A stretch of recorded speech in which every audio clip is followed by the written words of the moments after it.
말씀의 제목 읽어봅시다. 시작. 나가서 통곡하라. 누가복음 22장 54절 본문의 말씀을 함께 보겠습니다. 예수를 잡아 끌고 대제사장의 집으로 들어갈 새 베드로가 멀찍이 따라가니라 했습니다. 우리가 이 누가복음 말씀을 이제 다 끝나가는데 누가복음 말씀을 계속 보았습니다. 누가복음은 인자에 대한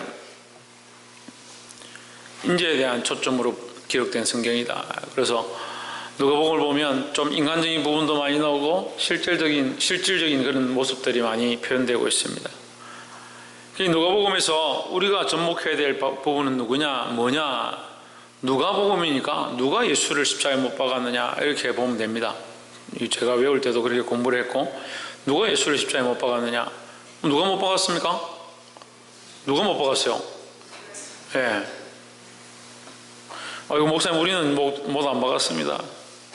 우리는 가까이 간 적도 없습니다. 이렇게 얘기할 수 있는데, 빌라도가 예수를 십자가에 못 박은 것이 아니고, 로마 병사들이 예수를 십자가에 못 박은 것이 아니고, 그건 역사적인 사실이고, 우리가 예수를 십자가에 못 박았다. 그래서 누가복음은 이 실제적인 것을 우리에게 가르쳐줍니다. 누가 그렇게 했느냐? 내가 그렇게 했다. 그래서 이 말씀을 볼 때 내가 하나님 앞에 어떻게 서야 되는가, 말씀 가운데 내가 어떻게 설 것인가를 볼 줄 알아야 한다는 겁니다. 그 예수를 잡아 끌고 대제사장의 집으로 들어갈 새 베드로가 멀찍이 따라가니라. 이 베드로를 기록하고 있는데, 사실은 베드로는 일반적인 사람의 모양입니다. 일반적인 사람, 보편적인 사람들의 모습이다. 그래서 성질이 급하고 자기가 하고 싶은 대로 하고 싶어 하고, 자기 기분대로 내키는 대로 칼을 꺼내서 말고의 길을 자르는 그런 일반적인 사람들의 모습이다. 그러니까 이 베드로는 우리를 가리키는 겁니다. 그러니까 예수를 잡아 끌고 대제사장의 집으로 들어갈 때 우리가 멀찍이 따라갔다. 말로는 예수님 앞에 서서 절대 그렇게 할 수 없습니다. 내가 예수님 가시는 것 끝까지 같이 가고 예수님 죽으시면 나도 죽겠습니다. 그렇게 말했는데, 막상 예수님 잡히시니까 멀찍이 따라갔다. 벌써 이것부터 베드로의 이 행위는요, 자기의 입술로 말한 것과 다른 행동을 하고 있는 거예요. 사실 우리가 우리 입술로 신앙의 고백들을 하지만 실제적인 삶들이 너무 멀다. 신앙과 하나님과의 관계가 너무 멀고 실제적인 삶의 행위가 너무 멀다. 55절에 사람들이 뜰 가운데 불을 피우고 함께 앉았는지라 베드로도 그 가운데 앉았더니 했습니다. 지금 베드로가 이 사람들 속에 앉아있을 자가 아닙니다. 지금 예수님과 함께 가서 병을 고치고 사람들을 살리고 그들에게 거룩한 천국 복음을 전하던 자가 지금 여기 사람들 사이에 앉아서 예수님 잡아 죽이는 그 주위에 앉아가지고 보통 사람들처럼, 일반 사람들처럼 예수님을 부인하는 그 자리에 함께 앉아있을 그런 자가 아니죠. 그냥 이 사람이 거기 앉아있다는 모양을 얘기하는 게 아니고, 우리가 믿는 사람으로 세상 사람들과 똑같이 그 불 주위에 앉아있고 세상의 따뜻함에 취해가지고 거기 머물러 있는 모습을 가리키는 겁니다. 우리는 여기 있을 자가 아니에요. 사람들이 뜰 가운데 불을 피우고 함께 앉았는지라. 베드로도 어디 있어야 되냐? 예수님과 함께 따라갔어야 되고, 예수님과 함께 잡혔어야 되고, 예수님과 함께 끝까지 죽을 각오를 했어야 된다 말이에요. 56절에 한 여종이 베드로의 불빛을 향하여 앉은 것을 보고 주목하여 이르되 이 사람도 그와 함께 있었느니라 하니 했습니다. 누구와 함께? 예수님과 함께 있었다. 그러면 그만큼 주님 죽으시면 나도 죽겠습니다 했던 베드로는 뭐라고 해야 되냐? 맞다, 내가 예수님과 함께 있었다라고 얘기해야 되는데 뭐라고 합니까? 57절에 베드로가 부인하여 이르되 이 여자여 내가 그를 알지 못하노라. 그가 누굽니까? 예수님 알지 못한다. 우리의 삶은 어떻느냐? 여러분의 삶은 어떻습니까? 예수님을 아는 삶입니까? 예수님을 알지 못한다라고 순간순간 말하는 삶입니까? 예수님을 안다라고 늘 인정하고 모든 상황 가운데 예수 그리스도를 드러내고 자랑하는 자들의 삶입니까? 아니면 예수님 모른다, 힘들 때마다 예수님 잊어버리고 자기가 필요할 때만 예수님 찾는 사람들의 모습입니까? 대답 안 해도 됩니다. 대답 안 할 거니까. 여러분 속에 여러분이 아시죠? 내가 그를 아느냐 모르느냐, 내가 예수님을 인정하느냐 부인하느냐, 누가 아느냐, 내가 안다는 거예요. 우리 삶에 그리스도를 인정하기를 소망합니다. 58절에 조금 후에 다른 사람이 또 보고 이르되 너도 그 도당이라 하거늘 베드로가 이르되 이 사람아 나는 아니로다 하더라 했습니다. 두 번째 부인했습니다. 나는 아니다. 나는 그 당이 아니다. 그에게 속하지 않았다. 그와 관계가 없다. 알지도 못하고 그에게 속하지도 않았고 그와 관계가 없다. 59절에 한 시점 있다가 또 한 사람이 장담하여 이르되 이거 확실하다. 이거 확실하다. 내가 확신하건대 이는 갈릴리 사람이 참으로 그와 함께 있었느니라. 내가 보았다. 내가 보았고 그가 함께 있는 것을 확인했었다. 확실하다. 60절에 베드로가 이르되 이 사람아 나는 내가 하는 말을 알지 못하노라 하고 아직 말하고 있을 때에 내가 모른다. 무슨 소리 하느냐. 나는 그 사람을 본 적도 없고 알지도 못하고 그 당도 아니다. 이렇게 말할 때 닭이 곧 울었다 했습니다. 닭이 3번 울 때 베드로가 한 번 부인한 것이 아니고 베드로가 3번 울 때 닭이 울었다. 그래 닭보다 못하죠. 우리가 예수 그리스도를 부인하고 하나님 없고 예수님 없으면 짐승보다 못하는, 예수 없는 자는 참 그런 거예요. 특별히 예수 믿는다 하나님 믿는다 하면서 그리스도를 부인하고 하나님 떠나 있는 사람들은 더 비참하고 안타까운 거예요. 볼 수 있길 소망합니다. 이 공간복음의 마태복음과 마가복음에는 처음에는 부인하고 두 번째는 맹세하고, 내가 맹세하는데 절대 아니다. 맹세는 이 시대의 유대인들의 맹세는 누구에게 하냐? 하나님께 하는 겁니다. 하나님께 하는 겁니다. 그 성경에 얼마나 이 맹세가 중요하고 이게 확실한 거냐면, 유대인들이 맹세를 하면 그건 내가 봤더라도 인정해줘요. 내가 저 사람이 뭘 훔치는 거 봤더라도 맹세하면 내가 본 것보다 저 사람 맹세가 더 크니까 하나님 앞에 맹세하는 거니까, 하나님 발등상을 향해서 하는 거니까 그걸 인정해 줘라고 할 만큼, 그만큼 맹세가 중요한 거다. 근데 베드로가 맹세합니다. 나는 절대 모른다. 저 사람 모른다. 맹세할 게 없어서 예수 모른다는 거에 맹세합니다. 예수 모른다는 거예요. 자기 신앙으로 신앙을 파는 겁니다. 자기 믿음으로 믿음을 파는 거예요. 자기 가지고 있는 이 신뢰로 신뢰하는 예수 그리스도를 팔아버리는 거예요. 또 맹세함으로 이걸 팔아버렸다는 거예요. 세 번째는 뭘 했느냐? 부인하고 맹세하고 저주했다. 예수님을 저주해버렸다. 모른다는 걸 떠나가지고 이제 하나님 앞에 맹세를 하고 믿음으로 믿음을 팔고 마지막에 뭘 하냐? 저주까지 해버렸다. 누구를 저주했을 것 같아요? 자기를 저주했을 것 같아요? 예수님을 저주하는 거예요. 예수님을.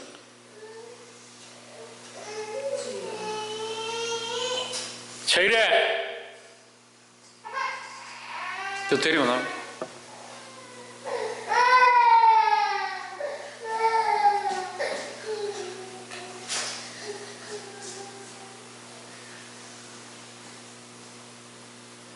마이크가 좀 크네.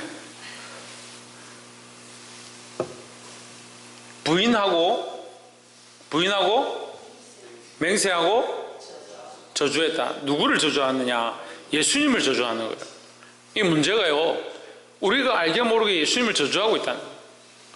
나의 신념을 인정하고 내가 믿고 있는 것을 인정하기 위해서 누구를 저주하느냐? 예수님을 저주하는 거예요. 그게 보지 못하는 사람들은 항상 이걸 하는 겁니다. 자기가 예수님을 부인하고 있고 예수님을 저주하고 있고 예수님을 떠나고 있다는 것을 인정하지 못하는 거예요. 그걸 모르는 거예요.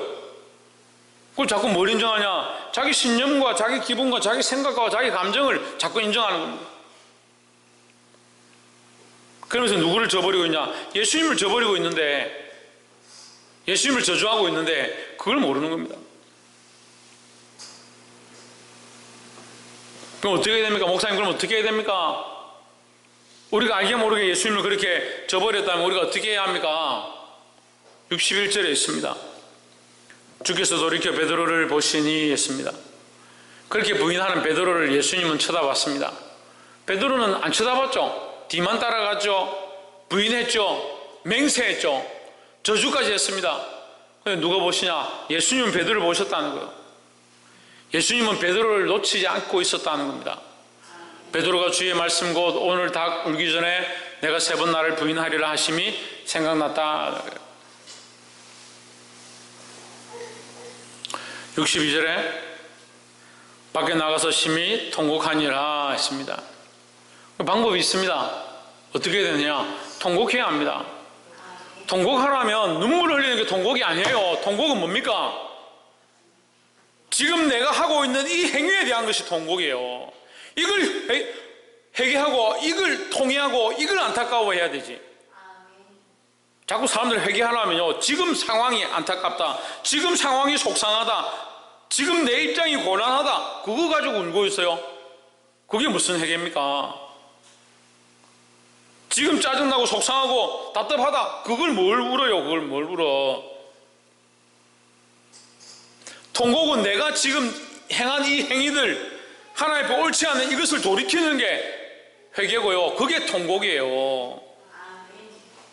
이것을 통곡해야지. 이 내가 잘못 걸어온 것, 내가 잘못 저주한 것, 내가 잘못 부인한 것, 내가 잘못 맹세한 것, 그것을 놓고 안타까워하고 통곡해야 되는 거예요. 그러니까 왜 통곡하지 않습니까? 통곡을, 엉뚱한 걸 통곡하는 사람도 문제고 통곡하지 않는 사람도 문제다. 왜 통곡하지 않느냐? 자기는 예수님 부인한 적도 없고 뒤따라간 적도 없고 십자가에 못 박은 적도 없고, 그 결국 뭐예요? 예수님과 아무 관계도 없고, 자기 자신을 이 베드로인 줄 알고 회개해야 되는데 베드로가 아니고 나는 누구라 생각하냐? 여기 불 피워놓은 사람들 중에 속한 줄 착각하는 사람도 있어요. 뭐 교회는 다니긴 다니는데 내가 다니러 다닌 것도 아니고 우리 아버지가 내 끌고 와서 다니고 신앙생활도 내 그냥 억지로 하고 원래 안 하면 혼나니까 하고,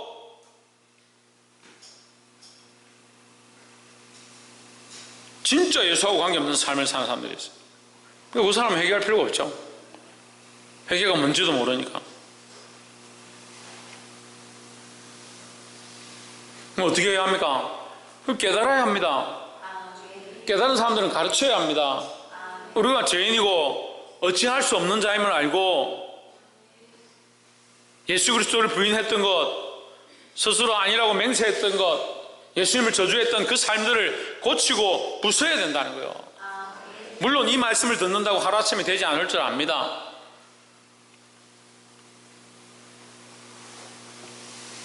하루아침에 안 되겠죠. 그렇지만 분명히 됩니다. 우리가 하나님 앞에 이 문제들을 내려놓으면 반드시 됩니다. 안타까운 얘기이기도 하지만 지금 북극과 영구 동결토, 영원히 녹지 않는다라고 한 땅들이 녹기 시작하고 있습니다. 지구온난화 때문에 절대 여름이 되어도 녹지 않고 아무리 더워도 녹지 않던 땅들이 지금 녹고 있습니다. 그 어떤 학회에서는 거기 녹기 때문에 그 안에서 화석과 거기 들어가 있던 얼어있던 생물들을 발견할 수 있어 좋다. 또 어떤 쪽에서는 뭐 바이러스가 나와서 걱정이다. 바이러스가 얼어서 굳어 있었는데 거기 녹으면 거기서 바이러스가 나와서 세상에 종말이 오지 않겠냐는 걱정도 하고 있습니다. 안 녹을 거라 했죠. 왜 녹습니다? 우리 하나님의 은혜 앞에 녹지 않고 굳어 있을 존재들이 없다라는 거예요. 그러니까 우리는 뭘 구해야 되냐? 하나님의 은혜를 구해야 합니다. 우리는 뭘 구해야 되냐? 나의 연약함들을 보지 못하는 그것 가운데 하나님의 은혜를 볼 수 있게 해달라고 기도해야 합니다. 63절에 지키는 사람들이 예수를 희롱하고 때리며 그의 눈을 가리우고 물어 이르되 선지자 노릇하라, 너를 친 자가 누구냐 하고 눈을 가리고 때렸으니까 누군지 맞춰봐라 이 말이죠.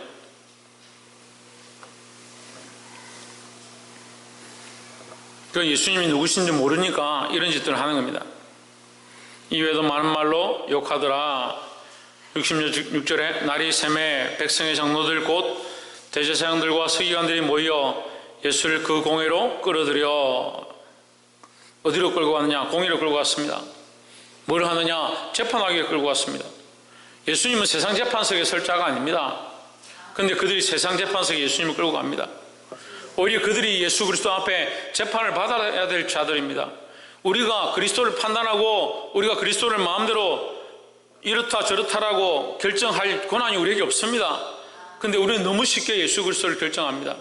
이 삶에는 예수님 간섭하지 마십시오. 이런 결정에는 예수님 참견하지 마십시오. 내 마음대로 결정하고 내 마음대로 산다는 거예요. 오늘 이 예배 중에도 예배 말씀을 듣고 싶은 사람 듣고 듣기 싫은 사람 안 듣습니다. 우리가 언제 예수님을 부인했습니까? 내가 언제 예수님을 재판했습니까? 말씀을 듣고 싶으면 듣고 듣기 싫으면 안 듣습니다. 이미 내가 판단하고 있죠. 누가 주인이냐? 하나님이 주인이 아니라 내가 주인이다. 우리는 이 삶을 내려놓고 그리스도가 우리의 주인 되어지고 그리스도가 우리 삶의 재판장 되시기를 소망하길 바랍니다. 67절에 이르되 내가 그리스도이거든 우리에게 말하라 대답하시되 내가 말할지라도 너희가 믿지 아니할 것이요 했습니다. 그리스도인 것을 믿을 수가 없죠. 그 안에 믿음이 없는데 어떻게 믿겠습니까? 사랑하는 성도 여러분, 예수 그리스도께서 우리의 주가 되시는 것 믿으시길 바랍니다. 68절에 내가 물어도 너희가 대답지 아니할 것이니라. 그러나 이제후로는 인자가 하나님의 권능에 우편에 앉아 있으리라 하시니 했습니다. 이제 예수님께서 죽으실 것을 알고 있습니다. 그 죽고 나서 예수님이 죽으시고 나서 어디에 있느냐? 하나님 권능의 우편에 앉는다. 권능의 우편에 앉는다는 것은 그 권능을 쥐고 앉는다 이 말이에요. 권능을 가지고 앉는다. 예수님은 하나님 우편에 앉으셔서 뭘 하느냐? 이 권능의 일들을 하는 겁니다. 권능의 일은 뭘 말합니까? 온 세상과 이 어둠과 모든 세상 주관에 대해서 예수님께서 통치하신다, 다스린다라는 겁니다. 그러니까 우리는 누구를 의지해야 됩니까? 예수 그리스도를 의지해야 되죠. 하나님께서 그 모든 권세를 예수님께 주셨으니까 우리는 예수 그리스도의 이름으로 싸우고 예수 그리스도의 이름으로 일해야 된다는 겁니다. 70절에 다 이르되 그러면 내가 하나님의 아들이냐 대답하시되 너희 말과 같이 내가 그니라 하십니다. 연실 권사님, 예수님이 누구라고요? 김성수 목사님, 예수님이 누구라고요? 김계순 권사님, 예수님이 누구라고요? 하나님 아들이라 돼 있죠. 지금 성경에 뒤에 안 돼 있습니까? 다 이르되 그러면 내가 하나님의 아들이냐 대답하되 너희들이 내가 그라고 말하고 있느니라. 너희 말이 맞다 이 말이죠. 네가 하나님 아들이냐? 그래 네 말이 맞다. 네가 내가 하나님 아들인지 어찌 알았냐? 이 얘기죠. 예수님이 누구라고요? 하나님 아들이니까 하나님이죠. 그러니까 세상은 이걸 감당할 수 없는 거죠. 하나님의 아들이 지금 우리 눈앞에 있다는 것도 인정할 수가 없고 하나님의 아들이 우리에게 말씀하고 있다는 것도 인정할 수 없고 뭔가 신비로운 능력으로 나타나야 되는데 예수님이 인간의 몸을 입고 와가지고 사람들에게 내가 그다 하나님의 아들이다 하는 것 자체를 인정할 수 없다는 거예요. 그러니까 믿음이 없는 거죠. 이 사람들은 믿을 수도 없고 믿음이 없는 겁니다.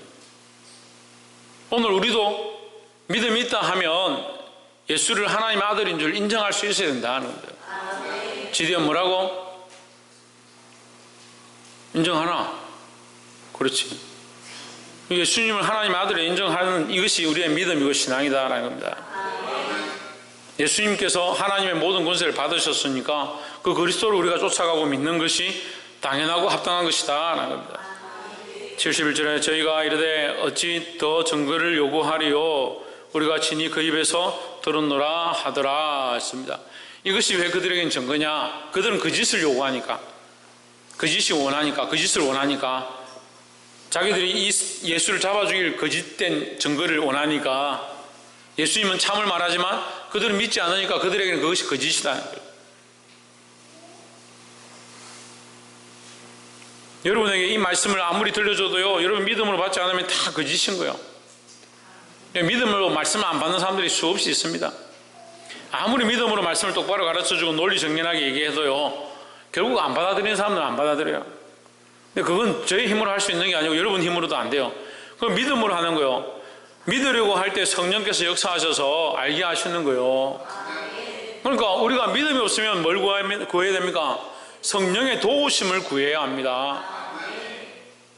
이 성령의 도우심을 구하고 하나님 도와주십시오. 내가 잘 안 믿어집니다. 잘 이해가 안 됩니다. 이렇게 기도해야 되는데 속으로 어떻게 하냐? 불평불만하고 말도 안 되는 소리 하고 있다.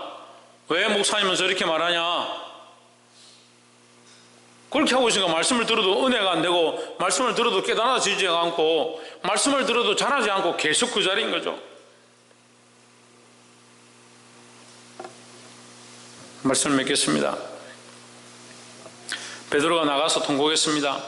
우리 삶에서 예수님을 부인하지 않거나 예수님을 배반하지 않거나 내 마음대로 결정하지 않거나 그런 삶을 살기는 완벽할 수 없다. 그렇게 살아가기 힘들다. 그 순간순간 우리가 예수를 부인하고 순간순간 배반하고 내 살고 싶은 대로 산다. 그럼 우리에게 뭐가 지금 우리에게 주어지느냐? 통곡할 기회가 주어지는 겁니다. 동고가로 나가서 회개하기 위해서 일부러 부인하고 예수를 믿지 않는다라고 하라는 것이 아니라 우리 삶의 순간순간 놓쳐버린 수많은 것들 가운데 내가 주인되고 내가 결정했던 부분들을 우리가 생각난다면 그것을 주님 앞에 내려놓고 하나님 말씀을 통해서 닭이 울는 것처럼 경고하실 때 부족한 종이 닭처럼 이 얘기를 한다 할지라도 여러분 이것을 듣고 하나님 앞에 회개하고 돌이키는 것이 필요하다는 겁니다. 이 닭울음 소리가 사람들에게는 아무 신호가 아니었지만 베드로에게는 통곡하고 회개할 수 있는 좋은 기회였습니다. 여러분 제가 아무리 세상 믿지 않는 자들에게 이 얘기를 한다고 해서 믿을 사람들이 아무도 없을 수 있어요. 하지만 여러분들은 오히려 논리 정의는 하지 못하고 이 말이 듣기 어려워도 오히려 여러분이 이 말씀을 통해서 베드로처럼 하나님 앞에 통회하고 통곡하고 돌아올 기회가 될 수 있습니다. 이 말을 듣는데 힘들고 어렵다면 성령의 도우심을 구하십시오. 그래서 믿음 없는 자가 되지 말고 믿음 있는 자가 되어서 모든 권세를 가지신 그리스도 앞에 고백하고 나아갈 수 있는 저와 여러분 되시기를 주의 이름으로 축복합니다. 기도하겠습니다.